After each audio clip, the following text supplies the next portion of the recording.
అందరూ దివ్యని చూస్తే పెళ్లి చేసుకోవాలనిపిస్తుంది అంటారు కదా, పెళ్ళి ఎప్పుడు ఇంతకి? ఎందుకు బ్రేకప్ తర్వాత మళ్ళీ ఒక రిలేషన్లోకి పోలేదు?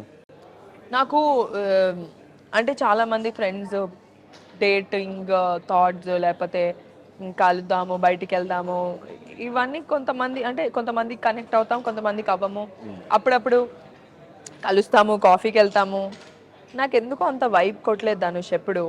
అంత రీచ్ అంటే పెళ్లి చేసుకునే అంత కిక్ యాస్ పర్సన్ అని ఎప్పుడు అనిపించలేదు. దాని తర్వాత ఒకళ్ళు నచ్చారు. ఆ, అంటే అవతలోళ్ళు ఎలా అంటే మనల్ని తక్కువ చేసి చూపించారనుకో వాళ్ళు సెక్యూర్ అంటే they will stand out in the relationship. నువ్వు ఇది బాగాలేదు, నీ నువ్వు దద్ది, నీకు బుర్రలేదు అని మనల్ని కొంతమంది అంటే ఒక్కొక్కరు ఒక్కొక్క క్యారెక్టర్ అనమాట.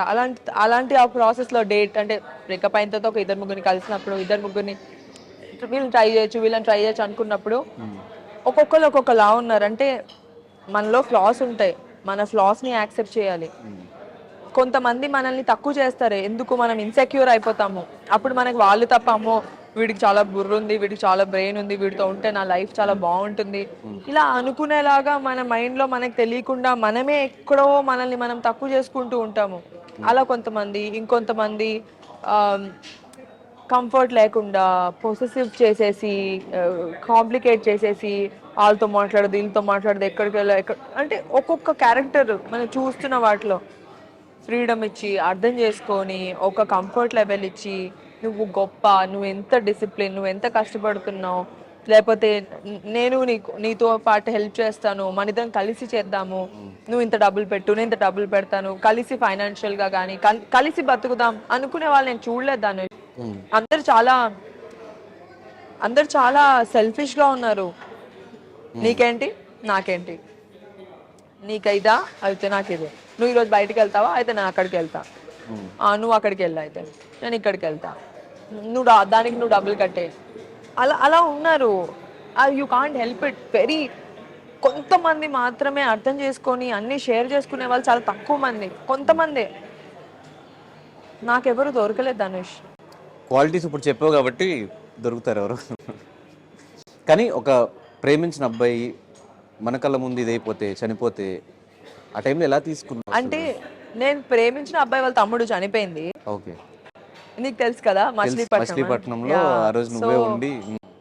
సో బేసిక్లీ అదొక తలుచుకుంటేనే ఏడుపు వచ్చేసింది నాకు. ఆ అబ్బాయి నాకు చాలా క్లోజ్ ఫ్రెండ్ ధనుష్. నేను లవ్ చేసిన అబ్బాయి వాళ్ళ తమ్ముడు. నేను డొక్కు అని పిలిచేదాన్ని వాడిని. వాడు నన్ను బజ్జీ అని అంటే మా వాడు నన్ను బుజ్జి అని పిలిస్తే ఇడు బజ్జీ అని పిలిచేవాడు. మా ఇద్దరికి ఒక డిఫరెంట్ ఫ్రెండ్షిప్ ఉండేది. రోజు నా బాయ్ ఫ్రెండ్ కన్నా బామ్మర్ది అంటే నేను వాడిని బామ్మర్ది అంటా అబ్బాయిలా బిహేవ్ చేస్తా. నేను వాడితో ఎక్కువ ఫోన్ మాట్లాడేదాన్ని. అరే ఏంట్రా, అరే ఏం చేస్తున్నావురా అని. మేమిద్దరం ఫ్రెండ్స్ అయిపోయాం ఆ ప్రాసెస్లో. అంటే మా ఫ్యామిలీస్ పెళ్లి చేసుకుందామని ఫిక్స్ అయిపోయారు. వీడు నేను క్లోజ్ అయ్యాము. వాడు పాపం చాలా అమాయకుడు, కొంగలాగా ఉంటాడు కానీ చాలా అమాయకుడు. అలాంటి ఒక పర్సన్ డెత్ని నా కళ్ళ ముందు చూశాను. దాన్ని నేను మర్చిపోలేను. నేను ఆ డెత్ చూసిన తర్వాతే నేను సినిమాకి రావాలి, అమ్మో ఇలా ఏమీ చేయకుండా చచ్చిపోకూడదు, నా లైఫ్ ఇలా ఎండ్ అయిపోకూడదు, నేను ఏదైనా చెయ్యాలి, నేను ఏం చేయకుండా మాత్రం నేను చనిపోకూడదు అని నేను నా కళ్ళ ముందు వాడికి 3-4 అమ్మాయిలు పైనకి పెట్టరు. పెడితే నేను అనుకున్నా వీడిని ఏడిపిద్దాము, వీళ్ళు నిద్రలేస్తాడు కదా, అరే నువ్వు అమ్మాయిని మాట్లాడని అన్నావు, 2-3 అమ్మాయిలు నీకు ఇలాగా పెట్టారా అని చెప్పి వాడిని ఎంటర్టైన్ చేద్దాం అనుకున్నా. యునో పోతారని ఎవరు అనుకుంటారు ధనుష్. వాడు నా కళ్ళ ముందు చనిపోతే అసలు ఫస్ట్ ఆఫ్ ఆల్ నేను వాళ్ళనే చెయ్యి అసలు ఎప్పుడు వదల్లా. ఈ 10 days ఆ ప్రాసెస్లో ఏ రోజు చెయ్యి వదలలేదు. నాకు అతనంటే చాలా రెస్పెక్ట్. ఫస్ట్ లవ్ కన్నా ఎక్కువ రెస్పెక్ట్. వాళ్ళ ఫ్యామిలీ అంటే రెస్పెక్ట్. వాళ్ళ ఫ్యామిలీ కూడా చాలా అంటే పద్ధతి గల ఫ్యామిలీ. వాళ్ళు అంటే అమ్మాయి అంటే జడేసుకోవాలి, చుడిదార్లే వేసుకోవాలి, ఇలాగే ఉండాలి, బొట్టు పెట్టుకోవాలి, కాల్దండం పెట్టుకోవాలి. నేను ఇవన్నీ ఫాలో అయ్యా ధనుష్ అతని పైన ప్రేమతో. వాళ్ళ తమ్ముడు పైన కూడా ప్రేమ నాకు అతని వల్లే కదా. అసలు ఆ తమ్ముడు ఎవరు, నా కళ్ళ ముందు చనిపోతే నేనెందుకు చూసుకోవాలి. ఆ ఫ్రెండ్ అయిపోయాడు. అతని డెత్ అంతా అంటే నా కళ్ళ ముందు ఎలా జరిగింది అంటున్నా అంటే వాళ్ళ పేరెంట్స్ పైకి వచ్చే వాళ్ళు కాదు, పైన ఐటీయూలో పెట్టారు. వాళ్ళందరూ కింద సెల్లార్లో ఉండేవాళ్ళు. ఈ అమ్మాయి ఉంది, ఆ అమ్మాయి చూసుకుంటుంది అని నా పైన అంటే భారం వేసేసారు. నేను పైకి వెళ్ళేదాన్ని, చూసేదాన్ని, వచ్చేదాన్ని. బాగున్నాడు ఆంటీ, బాగున్నాడు అంకుల్, రే బాగున్నాడు రా, నువ్వేం ఫీల్ అవ్వద్దు అని. వీళ్ళెవరికి ధైర్యం వచ్చేది కాదు పైకి వెళ్ళి చూడడానికి. నేనే వెళ్ళి పైకి వెళ్ళి చూసి మధ్యదారులు మెట్లు ఉండేవి, మెట్ల పైన కూర్చొని ఏడ్చేసేదాన్ని. ఇంకెవరికి చెప్పుకుంటా, ఎవరికి చెప్పుకోలేం కదా. ఆ మధ్యలో ఏడ్చేసేదాన్ని. నాకు చాలా బాధ వేసేది. నేను అనుకున్నా వీడు లేస్తాడు అని, బీపీ ఫ్లక్చువేట్ అవుతుంది, ఇలా అయిపోతుంది అలా అయిపోతుంది అంటే నాకేం అర్థమయ్యేది కాదు. వీళ్ళందరూ ఏంట్రా బాబు నా పైన ఇంత డిపెండ్ అయి ఉన్నారు, నాకే ధైర్యం లేదు, వీళ్ళందరూ నన్ను చూసి చాలా స్ట్రాంగ్ అనుకుంటున్నారు, నేను అసలు స్ట్రాంగే కాదు, వీళ్ళకి తెలీదు అని అనుకునేదాన్ని. బట్ సడన్గా ఆల్ ఆఫ్ ఏ సడన్ నా కళ్ళ ముందు డెత్ అయిపోతే నేను అప్పుడు కూడా నమ్మలేదు. ఓకే వాళ్ళ చెల్లి వస్తుంది యుఎస్ నుంచి, వెయిట్ చేద్దామని. ఇలా డెడ్ బాడీ ఉండేది ఇంట్లోకి, నాట్ అలౌడ్, పెళ్ళవకుండా కోడలు. అరే నాకు పునుగులు కావాలి, అరే నాకు చికెన్ బిర్యానీ కావాలి అని. ఆ 5 days నేను ఎప్పుడు ఎలా ఉంటానో అలాగే ఉండేదాన్ని. 5th day ఎప్పుడైతే తను బాడీ తీసుకెళ్ళిపోయారో వర్స్ట్ అవుట్ అయిపోయాది అనుష్. నా వల్ల కాలేదు అసలు. పెళ్ళి ఇలా చేశారు అంటే నా కళ్ళ ముందు వీడు వెళ్ళిపోతున్నాడు, ఇంట్లో నా ముందే ఉన్నాడు కదా, పోతే పోయాడు, నా ముందే ఉన్నాడు, తెలుస్తుంది వాడు ఉన్నాడు. ఇంకా ఆ తర్వాత ఏమైందంటే, అంటే అదే మా లైఫ్లో ట్విస్ట్. నా లైఫ్లో నేను యాక్టర్ అవ్వడానికి వాడి డెత్ ఒక motivation.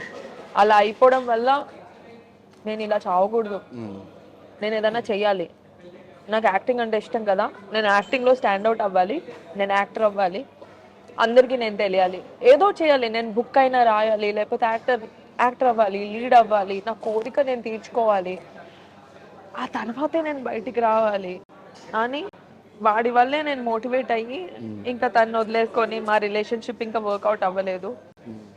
But I came we both like each other. మేమిద్దరం మాట్లాడుకోము, కానీ తను ఎక్కడున్నా హ్యాపీగా ఉండాలనే కోరుకుంటాను. తనకి 2 పిల్లలు, తను హ్యాపీగా పెళ్ళైపోయింది, 2 పిల్లలు, హ్యాపీగా ఉన్నాడు, మంచి వైఫ్, హ్యాపీగా ఉంటే ఇంకేం కావాలి. నేను ఇష్టపడిన వాళ్ళు ఎక్కడున్నా హ్యాపీగా ఉండాలనేదే నా కోరిక. అండ్ వాళ్ళ పేరెంట్స్ అందరికీ నేనంటే ఇష్టం. అవ్వలేదు అంతే, మన రాసి పెట్టలేదు. కానీ ఇండస్ట్రీలో అందరూ అనుకునేది మనకు ఒక సపోర్ట్ ఉంటే బాగుండు, అట్లా చిరంజీవి గారు ఒకనొక టైంలో బాగా సపోర్ట్ ఇచ్చారు, స్టిల్ ఇప్పటికీ. అవును. ఆ సపోర్ట్ ఎలా అనిపించింది? So Chiranjeevi garu is a biggest support. Bigg Boss లో నాకు ఎంతైతే ఫేమ్ వచ్చిందో, ఎంతైతే జనాలు అనుకున్నారో, దానికి ఈక్వల్ గా సార్ ఒక్కరోజు రాగానే అలా వెళ్ళిందన్నమాట. సో సార్ దాని తర్వాత ఆపర్చునిటీ ఇచ్చారు, సార్ మూవీలో కీ రోల్ ఇచ్చారు. ఆ కీ రోల్ వల్ల నా పర్ఫార్మెన్స్ ఏంటో తెలిసింది అందరికి. ఓ దివికి ఆపర్చునిటీ ఇవ్వచ్చు, షీఈ్ అ పర్ఫార్మర్ అని అనిపించిందే అప్పుడు. And Chiranjeevi garu is a amazing human being. నేను చాలా ఇంటర్వ్యూస్ లో చెప్పాను ఇప్పటికి, ఎందుకు ఇస్తారు అవార్డులు, అంత అద్భుతమైన యాక్టర్ కాకపోతే, అంత అద్భుతమైన హ్యూమన్ బీయింగ్, అంత అద్భుతమైన పర్సన్ కాకపోతే ఊరికే awards Rao. He's amazing Dhanush, he's a very good support. Nag sir also very good support. But only thing ఏంటంటే,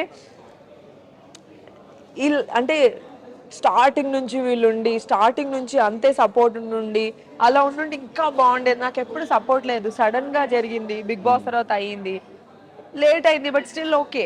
సో చిరంజీవి గారి తర్వాత నేను విన్నది హరీష్ శంకర్ గారు కూడా మంచి సపోర్ట్ ఇస్తూ ఉంటారు దీపికి అని చెప్పేసి, మంచి ఫ్రెండ్ అని కూడా విన్నా, నిజమేనా? హరీష్ శంకర్ గారు ఎప్పటి నుంచి తెలుసు అంటే, నేను రాబర్ట్ రిచర్డ్సన్ అని ఆస్కార్ విన్నింగ్ కెమెరామెన్ వచ్చారు ఇండియాకి. అప్పటికి నేను మహర్షి చేశాను. నాకు ఎవరో పరిచయం చేశారన్నమాట, వీళ్ళకి ఇంగ్లీష్ నుంచి తెలుగుకి, తెలుగు నుంచి ఇంగ్లీష్కి కన్వర్ట్ చేయాలి, వీళ్ళకేమో తెలుగు రాదు కాబట్టి. సో ఆ ప్రాసెస్లో ఈయన ఒక ఆస్కార్ విన్నింగ్ కెమెరామెన్ ఇండియాకి వచ్చారని తెలిసిన తర్వాత మన తెలుగు ఇండస్ట్రీ డైరెక్టర్స్, కెమెరామెన్స్ అందరూ కలవడానికి వచ్చారు. హ్యాపీలీ లక్కీలీ నేను మెయిన్ ఆస్కార్ వినింగ్ 3 ఆస్కర్స్ వచ్చాయి ఆయనకి. రాబర్ట్ రిచర్డ్సన్ అని, aviator, Hugo, JFK, once upon a time in Hollywood, ఇప్పుడు ఈక్వలైజర్, అన్ని అంటే ఈక్వలైజర్ 3 ఈ మూవీస్కి ఆయన కెమెరామెన్. ఆయన కలవడానికి వచ్చారు వీళ్ళందరికీ ఓకేనా నాట్ ఓకేనా చెప్పాల్సినది నా చేతిలో ఉందన్నమాట. ఓకే వీళ్ళని కలవచ్చు, ఓకే వీళ్ళని కలవకూడదని. సో ఆ టైంలో దే రిక్వెస్టెడ్ మీ, హరీష్ శంకర్ గారు కానీ, బోస్ గారు కానీ, చోటాకే గారు కానీ, మన సెంధిల్ గారు కానీ, చాలా మంది వచ్చారు ధనుష్. అప్పుడు 10-15 మెంబర్స్. నేను నథింగ్, నేను యాక్టర్, చిన్నపాటి యాక్టర్ని. వీళ్ళందరూ వచ్చి కలవాలంటే అసలు ఎలా ఉంటుంది, ఆ డిసిషన్ నా చేతిలో ఉంది. అప్పుడు హరీష్ శంకర్ గారు సెట్కి పిలిచారు, ఎలాగైనా హెడ్ సెట్కి తీసుకురండి అని. అండ్ సెట్కి వెళ్తే ఈయన తీసుకొని నన్ను ఎంత రెస్పెక్ట్గా చూసుకున్నారంటే హరీష్ శంకర్ గారు, ఒక అమ్మాయికి ఎంత రెస్పెక్ట్ ఇవ్వాలో అంత రెస్పెక్ట్ ఇస్తూ తీసుకొచ్చినందుకు చాలా హ్యాపీ ఫీల్ అవుతూ సెట్కి తీసుకెళ్ళినందుకు చాలా బాగా చూసుకున్నారు హరీష్ శంకర్ గారు, బోస్ గారు కెమెరామెన్. అండ్ ఆ తర్వాత నుంచి నేను బిగ్ బాస్ వెళ్ళినప్పుడు సార్ నాకు ఒక బైట్ కావాలని, హరీష్ గారు నాకు ఒక బైట్ కావాలి అని, దాని తర్వాత ఏటీఎంలో ఆపర్చునిటీ ఇచ్చి, దాని తర్వాత ఇప్పుడు మళ్ళీ మాకు ఇంకొక ఈ సినిమాకి టాక్స్ అవుతున్నాయి. So is always there in my life. Even before my career started, Harish garu has always been there and he's like a mentor, he's like a very good friend. And especially Harish గారు ఈజ్ అ బోల్డ్ మ్యాన్.